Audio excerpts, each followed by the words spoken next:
okumwakira kutandikire katungu ishaka okuza kizinda na konvoyi bamurabye mu town ya Butare aha chaps emwe ha sakoze ziyatandikire kandi oku bamwakize kitambo kya misa.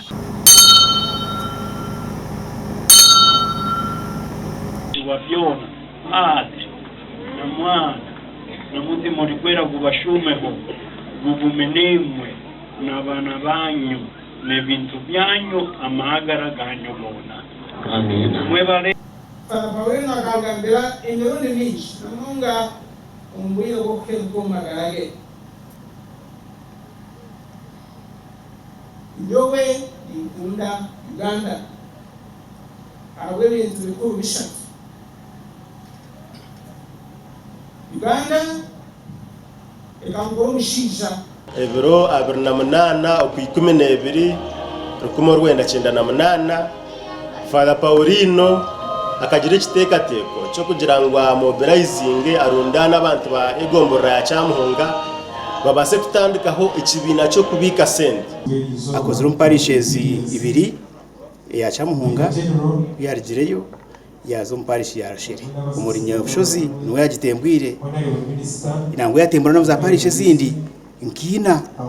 Omugenzi Paolino akahika mu Kyamuhunga Bushenyi omwaka gwa 1989 kandi obwire obwo akataho projects nyingi ezabire zigenderero kubingo bworo mbatura yayombeka amashomero yayombeka amarwariro hamwe n'ezindi za projects.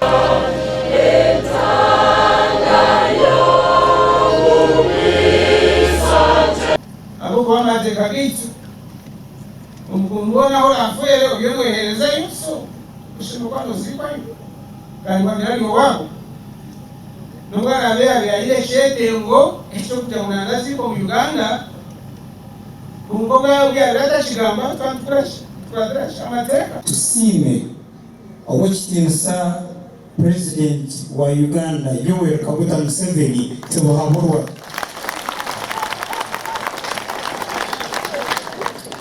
Katale President oku